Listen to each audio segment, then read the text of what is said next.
Hello everyone, আসসালামু আলাইকুম। This is Maisha from Maisha kitchen. আজকে আমি আপনাদের সাথে বেগুন দিয়ে পুঁটি মাছ রান্নার রেসিপি শেয়ার করব। ভিডিওটিতে লাইক দিয়ে শেষ পর্যন্ত দেখবেন, আশা করি ভিডিওটি ভালো লাগবে। আমি বেগুন দিয়ে রান্না করব যেহেতু এখানে আমি 4টা লম্বা বেগুন নিয়েছি। আমি এই বেগুনগুলো দিয়ে রান্না করব। আর আমি এখানে বেগুনগুলো কেটে নিয়েছি এই সাইজ করে। বেগুন দিয়ে পুঁটি মাছের এই তরকারিটা খুব মজা লাগে। আর এখানে নিয়েছি পুঁটিগুলো একটু বড় সাইজের ছিল। আমি ভালোভাবে ক্লিন করে নিয়েছি। আমি এখন রান্না করে নেব পুঁটি মাছ। এই জন্য চুলায় প্যান বসিয়ে দিয়ে তেল দিয়েছি। তেল গরম হয়ে গেছে। এখানে আমি পেঁয়াজ কুচি দিয়ে দিলাম। পেঁয়াজগুলোকে একটু নেড়ে চেড়ে হালকা লাল করে ভেজে নিব।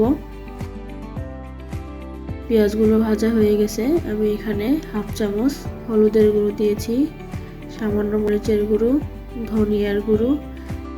আপনারা আপনাদের টেস্ট অনুযায়ী মরিচের পরিমাণ আরও বাড়িয়ে দিতে পারেন। আমার পেঁয়াজ পুড়ে যাচ্ছিল, এজন্য পানি দিয়ে দিলাম।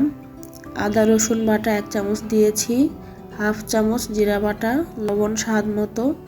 ভালোভাবে আমি মশলাটাকে কষিয়ে নিব। মশলা ভালোভাবে কষানো হয়ে গেছে। ক্লিন করে রাখা পুঁটি মাছ দিয়ে দিলাম। এই পুঁটি মাছ বেশি নাড়া যাবে না, কারণ পুঁটি মাছ একটু নরম মাছ, এমনিতেই ভেঙে যায়, কাটা কাটা হয়ে যাবে। এই জন্য হালকা নেড়ে চেড়ে পানি দিয়ে আমি ঢাকনা দিয়ে ভালোভাবে রান্না করে নিব। আমার ভিডিওটা কে কোথা থেকে দেখছেন অবশ্যই কমেন্ট করে জানাবেন। আমার পুঁটি মাছ রান্না হয়ে গেছে। আমি এখন এটাকে নামিয়ে নিব। এরপর আমি বেগুন রান্না করে নিব। এজন্য চুলায় প্যান বসিয়ে দিয়েছি। কেটে ধুয়ে ক্লিন করে রাখা বেগুন দিয়ে দিলাম। এখানে আমি পেঁয়াজ কুচি দিয়ে দিচ্ছি, লবণ স্বাদ মতো, 1 চামচ হলুদের গুঁড়ো, ধনিয়ার গুঁড়ো হাফ চামচ, আদা রসুন বাটা 1 চামচ, জিরা বাটা হাফ চামচ, তেল। আমি সব কিছু দিয়ে ভালোভাবে একটু নেড়ে চেড়ে নিব। এভাবে মাখা মাখা করে নেওয়ার পরে আমি এখানে পরিমাণ মতো পানি দিয়ে ঢাকনা দিয়ে ভালোভাবে কুক করে নিব।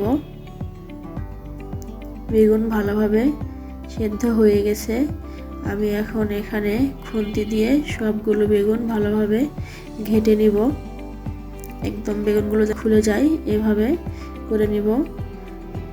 এই বেগুন দিয়ে পুঁটি মাছ বা ইলিশ মাছ যে কোনো মাছ খেতেই বেশ মজা লাগে। আপনারা বাসায় একবার ট্রাই করে দেখবেন। এই পর্যায়ে আমি 3টা কাঁচামরিচ ফালি করে দিয়ে দিলাম, যেহেতু আমি মরিচ কম দিয়েছি। এজন্য আপনারা চাইলে আরও বেশি পরিমাণে মরিচ অ্যাড করে দিতে পারেন। এরপর আমি আগে থেকে রান্না করে রাখা পুঁটি মাছগুলোও দিয়ে দিলাম। বেশি নাড়াচাড়া করব না। পুঁটি মাছ দিয়ে ঢাকনা দিয়ে আমি 1 মিনিটের মতো রান্না করে নিয়েছি।